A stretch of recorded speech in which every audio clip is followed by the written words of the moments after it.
लोकसभा चुनाव में बढ़त बनाने के लिए पक्ष विपक्ष एक दूसरे पर वार पलटवार जमकर कर रहा है। इस बीच अखिलेश यादव पर प्रधानमंत्री नरेंद्र मोदी से लेकर बीजेपी के कई दिग्गज नेताओं ने परिवारवाद का गंभीर आरोप लगाया। देखा जाए तो परिवारवाद के आरोप में शुरुआत से ही सपा अध्यक्ष फंसे रहते हैं।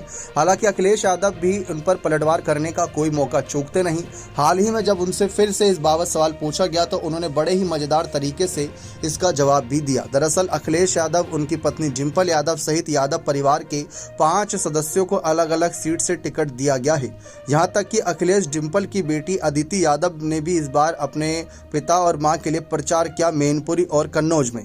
भारतीय जनता पार्टी लगातार इसे लेकर नेपोटिज्म का आरोप लगाती आई है। उसका आरोप है कि परिवारवाद और वंशवाद ही इनका असली चेहरा है और समाजवाद से उनका कोई लेना देना नहीं है।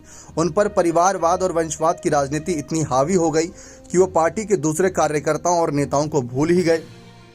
यही आरोप बसपा के नेता ने भी लगाया था कि अगर यादव परिवार सचमुच किसी और यादव को आगे बढ़ाना चाहता तो अपने परिवार के अलावा भी किसी और यादव चेहरे पर भरोसा जताता, लेकिन यह अपने आप को ही सिर्फ यादव समझते हैं, इसलिए बार बार अपने ही परिवार में टिकट देते हैं।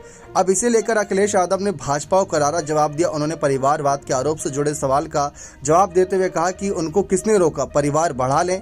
आपको अगर लगता है कि हमारा परिवार लड़ रहा है तो आपको किसने रोका है, आप भी अपना परिवार बढ़ा लीजिए। बता दें कि सपा इस बार इंडिया गठबंधन के साथ 62 सीटों पर चुनाव लड़ रही है। इनमें से अखिलेश यादव परिवार के ही 5 लोग उम्मीदवार हैं। कन्नौज से अखिलेश यादव, मैनपुरी से डिंपल यादव, आजमगढ़ से धर्मेंद्र यादव, फिरोजाबाद से अक्षय यादव और बदायूं से आदित्य यादव का नाम शामिल है। इसी वजह से अखिलेश यादव पर शुरुआत से ही यह आरोप लगते रहे कि वो परिवारवाद कहीं ना कहीं आगे बढ़ावा दे रहे हैं, लेकिन इस बचने के लिए अखिलेश यादव कोई ठोस कदम नहीं उठा रहे। तो इस तरीके से उन्होंने बीजेपी के इस वार का पलटवार साफ तरीके से कर दिया। उन्होंने साफ कह दिया कि उनको किसने रोका है, परिवार बढ़ा ले। ये बात विधानसभा के सत्र के दौरान भी अखिलेश यादव सीएम योगी पर तंज के रूप में कस चुके हैं। बने रहें चैनल के साथ। बहुत बहुत धन्यवाद।